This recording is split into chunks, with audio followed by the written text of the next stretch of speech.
All right, folks, back here on the Bossman show. Good friend of the show, buddy of mine, Coach Matt Figure at Austin Peay. Coach Figure, good to see you, man. How you doing?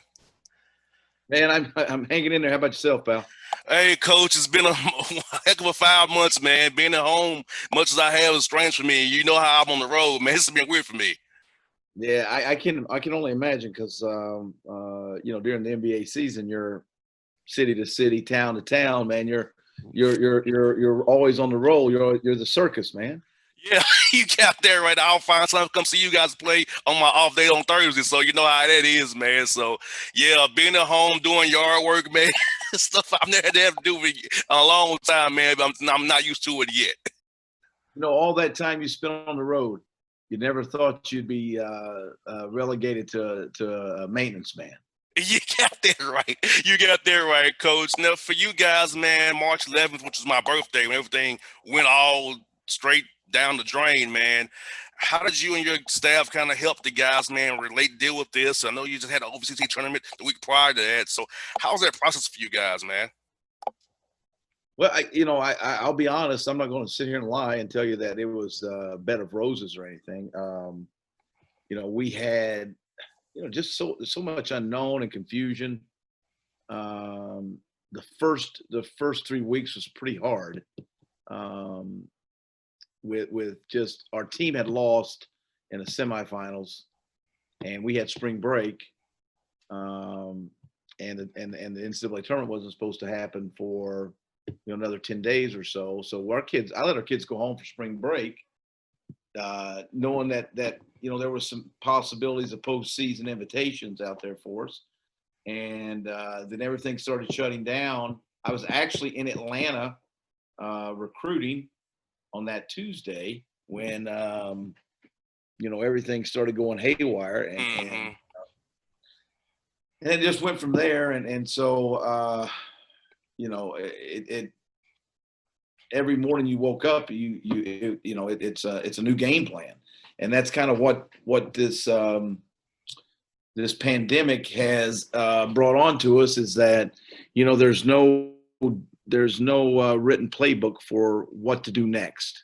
And so I tell my guys, the only thing and only thing you can do is just kind of go with what's happening, because we may play a team that's never showed a 1-3-1 zone in 10 previous games, and we come out of a timeout and they're in a 1-3-1 zone. So we got to learn how to adjust, and that's kind of how we've played it. And I give credit to my guys for being kids are resilient sometimes, man. We as the older we get, man, sometimes we overthink everything.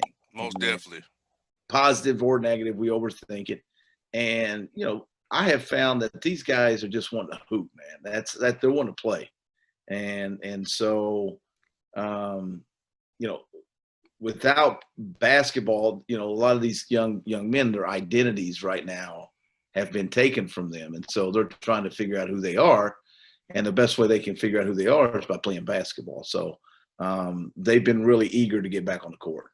And I can only imagine going from being on campus to having to learn virtually in the middle of a semester, keep the grades up. So I know how it can be hard for you instead of make sure the young men had the support staff and the academic advisors to make sure their grades stayed up, having to go back home and deal with all those things of being back home and trying to be school at the same time.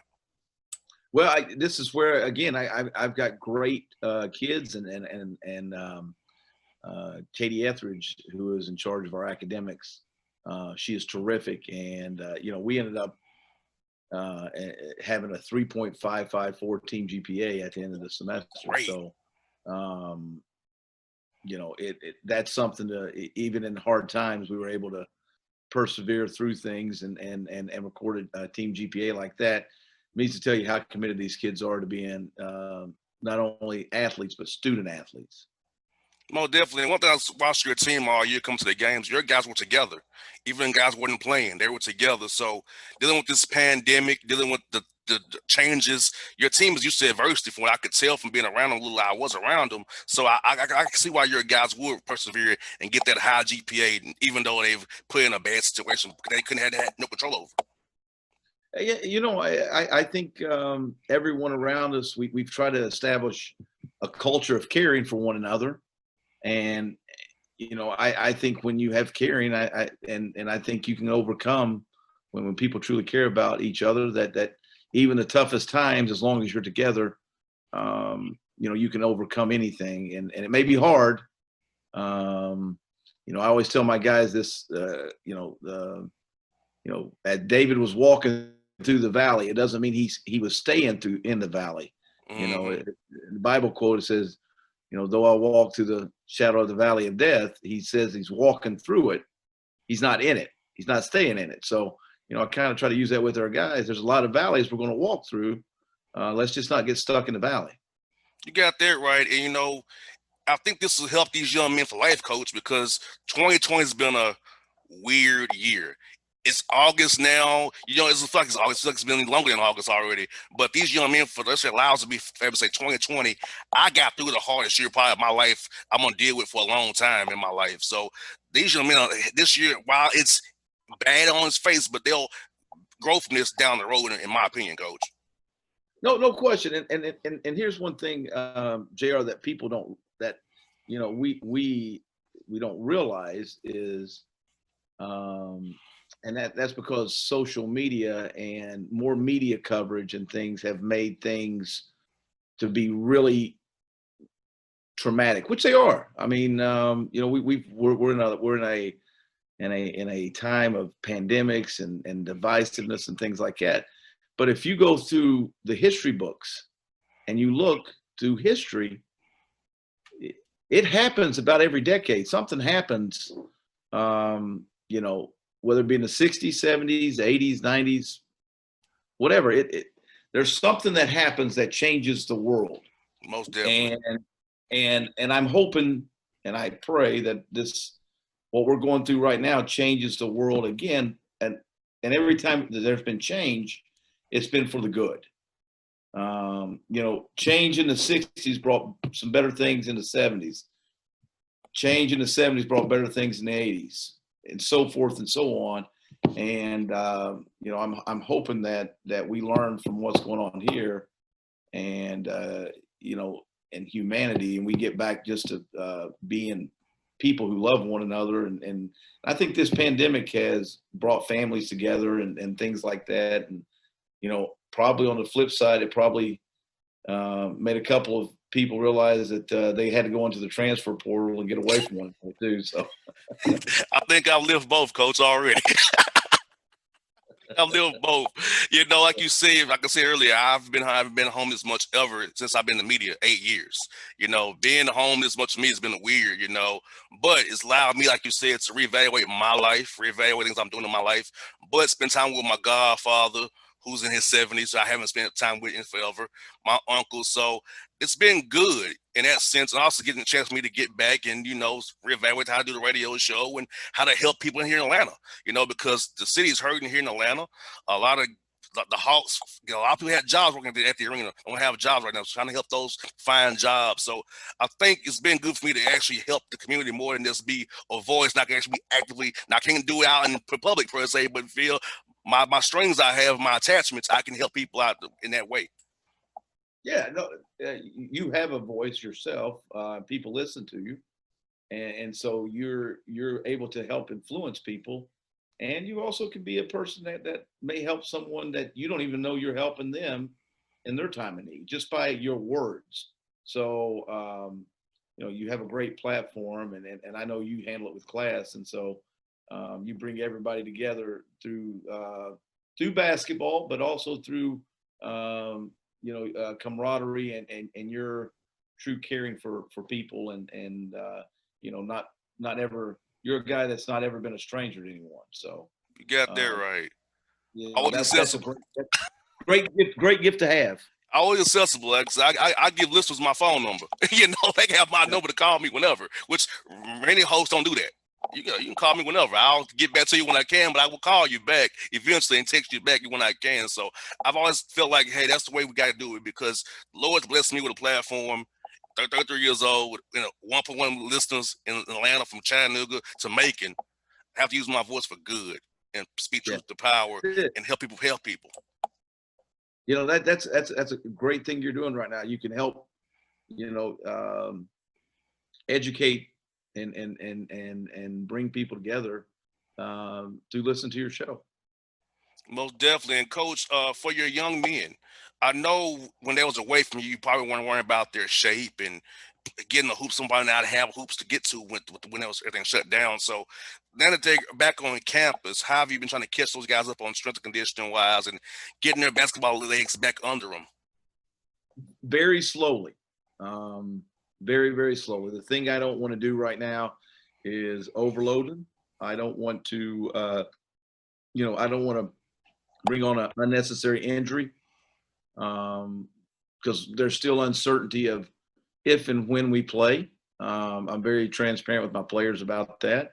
I do think we will have a season. When it starts, I don't know.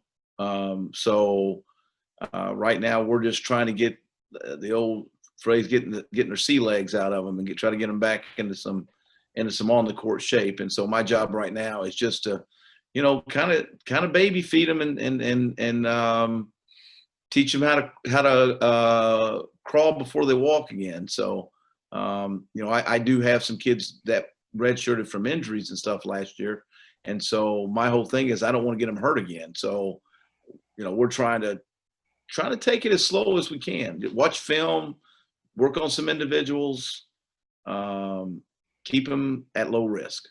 Most definitely, because what the worst thing you want to do is have a guy get hurt, and that was more concerned with the NBA bubble, which has been shocking. Guys have not really been getting hurt with those leg injuries, those nagging ankles, what you would think been off 1.5 months. The guys will be hurt playing at a high level that they're doing in Orlando. So, but your young men who are not as developed as those guys are, it's great that you're taking them a little baby steps here, small bites here, and to keep those guys from getting hurt because they go too hard. You can have an Achilles or an ankle or a knee, which will put them back another year, and you don't want that for Yeah, sure. no. That's the last thing I want to do right now is to put any unneeded risk on them, especially because with the pandemic, you don't know you know what other health risks that you put them in. So I got to try to minimize those things as well. Now, Coach, how have you been trying to talk to the young men about just having to say no to stuff you want to say yes to? You can't go out and have a social life in Clarksville or up Fort Campbell or everyone or coming down to Nashville. You have to really stay in our little bubble in Clarksville once a team and protect everybody because one mistake can ruin for anybody. We can spread this thing like a wildfire to the whole team and we're all messed up. So, how have your staff really been trying to tell the young men about, hey, one bad mistake can harm us all? Uh, our university has laid out a pretty good plan to try to protect our student athletes. They are 18 to 22-year-old young adults, so sometimes that is easier said than done. I went through all these stages, before the kids reported, and they were calling the 18 to 20-year-olds the super carriers, and they're kind of trying to defy, the CDC and all this stuff. I was in Destin, and they were kids having parties on the beach and things like that. And the thing is that the unknown, which I tell them the unknown is what we don't know.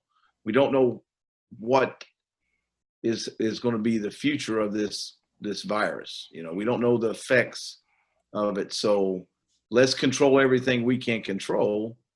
And don't eat in restaurants. Get your food to go. Wear your mask every time you're out in public. Wash your hands. Um, you know, those type of things. And if you don't feel well, let me know and let's get it figured out. But just you got to be very cautious of who you associate. Don't get in gatherings, things like that. And I'm really fortunate I got to trust in my players that have followed that. Oh, definitely. That's very lucky. And also, I ask you, Coach, I know you lost the coach, and Sergio was a great guy. I love talking to him when I was around the team. How did a new assistant coach take his place? Tell us a little bit about him, what he brings to your staff to join with Nikita and Daryl. Yeah, I hired Rod Clark, who I think is a great young and up and coming assistant coach. Um, He's got a great background that sprinkles from, Division I to the grassroots. He was a coach at Sunrise Christian, which is one of the prominent prep schools in the country, and also he was tied in with affiliation out of Atlanta, or excuse me, out of Kansas City, MoKan, which is one of the top EYBL teams in the Nike circuit. So he's got, and he's young, and he's got a lot of enthusiasm, and one of these future hungry guys that want to get in the trenches and work. And so, in replacing a staff member, you got to figure out what's best for your team. And I brought in a person I think that will be available for my guys around the clock. These kids need attention, and it's sometimes I've gotten to an age now. I realize that my players look at me in a different view than they did when I was 20 some years old or in my early 30s. So by having youth around you as a coach, those kids, they understand that they can identify with them a little bit. So I decided I wanted to bring in a guy closer to the players' ages that will get them out and work out with them and things like that. So I think he's a great addition to our staff. I ask you, how is Coach Martin and Michael Beasley doing? I know they both had COVID-19. I know you're close to both of those guys. So how have they been doing? How have they told you how they recovered and everything's going with them? Well, I was actually with Frank last week, and he seems to be doing well. No side effects or anything so far that I know of. I haven't talked to Bees in a while. I was really hated it for him that he got signed by the Nets and hasn't been able to participate. So I hope he's got another chance in him to prove who he is. I'm looking forward to hopefully we'll see Chris Silva tomorrow when Miami plays Indiana. Instead of playing in the first round of playoffs, hopefully they're nothing to play for. Hopefully we'll see Chris play some heavy minutes on Friday there, and hopefully he could represent for you guys. And I know we talked about him last week on the show, but I feel like he's going to really help that team down the road here. He really earned that contract they gave him, and he really helped that young team down the road here going forward. Yeah, no, I think Chris's opportunity will come. I think that he have a great belief in him. It's been good to see some of our former players, Darius Thornwell with the Pelicans and PJ Dozier with the Nuggets, and Rodney Magruder hit a game-winning shot the other night with the Clippers. So got a chance to enjoy some basketball and see some of the guys I've been able to come in contact with my career that's done, that's been in the bubble and has been having the opportunity to keep fulfilling their dream as a basketball player. Now, Coach, I had on Carl Massarello when I talked to Cliff Warren and Rob Lanier, of course, about what's going on with George Floyd and the situation with all the murders and the unrest in the country.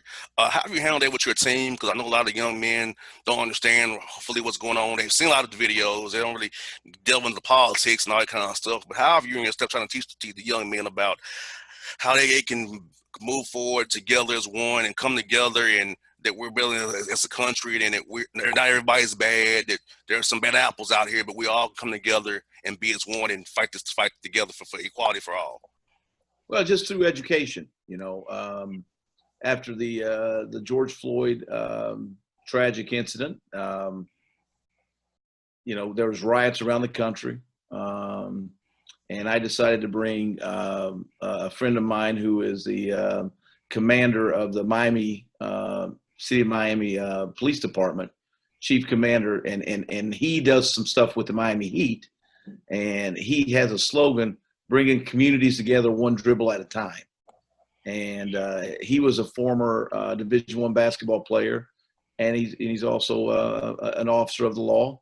And it was just, education of things that our kids need to be aware of, and places they need to be aware of not being, and being cooperative with authority figures and things like that, and just engaging with education. And I think that's, the more we educate our kids, the more they know and understand certain things. Because like you said, I don't believe that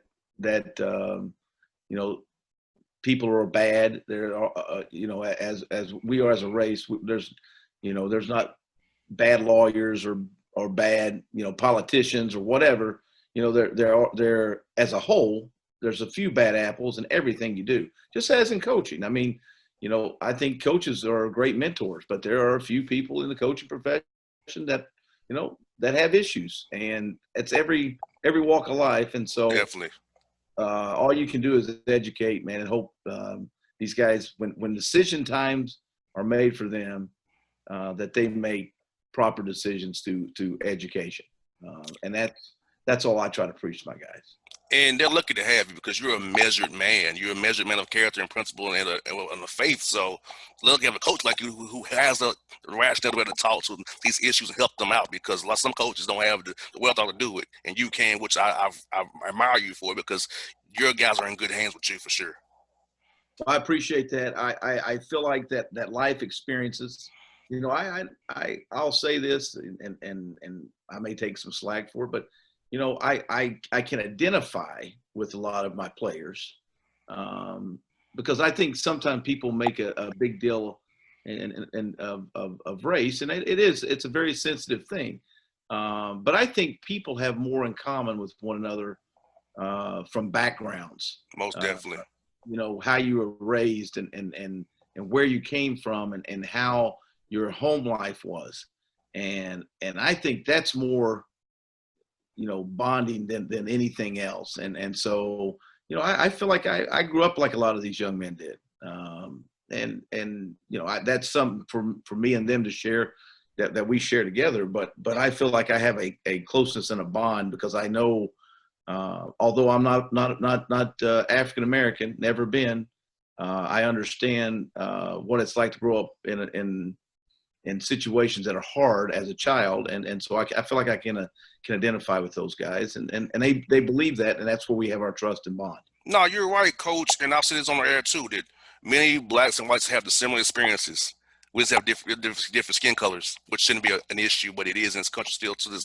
We're working on that issue. So no, you're right, coach, because I feel like we all have different same scenarios, a lot of some scenarios, different backgrounds, having to struggle when we grew up, and having to fight and scratch and claw for wherever we get. So you're right, coach. A lot of things we all have in common. It's just different experiences, different backgrounds, like you said. No, that's it. And I think the one thing that keeps people in that situation, or keeps people down, is ignorance. And so we got to educate. We got to get educated, man. I'm talking about everybody. Everybody has to learn and be educated about situations, or we're always going to respond to the same situation over and over the same way. And we've got to educate, man. We got to educate ourselves. We got to educate others. We're not trying to influence people like us. We're trying to influence other people. So you got, when you're saying things, you got to be educated what you say. Most definitely. And I thought this, coach, for me, travel baseball. I met my first white person when I was 7 years old, coach, in 94, right? So it took sports to teach me about another race. Because before I was 7 years old, I had never been around any white people before in my life. But to travel baseball, and also I found sports is a perfect bridge to bring everybody together and get each other to talk to each other about their backgrounds, experiences. Because when you come as a team, you're about Austin Peay or the Atlanta Hawks, not about JR, Matt, or Terry Taylor. It's about the team. We're trying to win the game together, so that brings us together as one. We can learn from each other about our backgrounds, where you came from, what got us to the point we are today. So I feel like sports is a great bridge. Sports taught me about another race, and I can do that for the guys on your team and other people who come like from Europe or Africa or wherever, come to your team. We can learn about each other because of basketball. I 100% agree. I think it's I think sports, and that's why I think America needs to follow the model of sports, is because I may have said this before on your show. It don't matter if you're rich, poor, black, white, Hispanic, or whatever. If you've got the common goal, and that's the definition of a team, coming together for one common goal, you're able to withstand and overlook other things that in normal society that people don't overlook. And I from a kid, I still remember seeing rich people and poor people standing side by side during a sporting event, black, white, rich, poor, and high fiving and hugging one another because their favorite team was winning. And Exactly. so there's something that's very powerful that I think we as Americans should watch. And it's a short documentary on the 30 for 30s. And JR, you should watch it. It's really, and I watched it a couple weeks ago, and it just shows you where our country was at. It's called The First Pitch, Okay. where the president throws out the first pitch in the World Series back in New York after 9/11. And if you watch that video in October 27th of 2001, you go back and watch that video, and you will see the strength of America and people as a whole of loving one another. It's incredible. And we have got to somehow, that was through tragedy, of 9/11. We have got to somehow as a country get back to where we were when after 9/11 happened, where it didn't matter what you were as your race, you loved your brother and sister to the left and right of you. And we've got to get back to that. Well, Coach, that's why I've dedicated myself to use this platform here I have since George Floyd's incident to help bring us together, because I know sports can do it. I know I'm liked by everybody around here. For the most part, nobody doesn't like me around here. So I feel like that using this platform for good, man, and celebrating sports, but also giving everybody a chance to see about life as well. See how you and I are friends, and how me and Carmen Masserolo are friends, or me and Bruce Pearl are friends, because it doesn't matter what race we are. We have a common goal. We love sports. We're cool guys, a lot in common. So I feel like that's what we show our listeners and our country, that we are all as one. We all with the same blood. There's different skin colors. We're all the same underneath. We all with the same red blood. We're all Americans. All we want the same goal of everybody having the best life they possibly can. That's well said, pal. You can't say it any better. Well, Coach Fig, man, hope to see you real soon, buddy. I hope when this thing ends, we can get some game skills and come up there and see you. I told you off there, man, I'll be remote this year since we got the bubbles things coming in the NBA, so I better sneak up there and see you guys more often now, man. I haven't been on the road so much. But come on up anytime, brother. All right, Coach, be good. Talk to you real soon, brother. Thank you, man. All right, it's Matt Figure on the ball.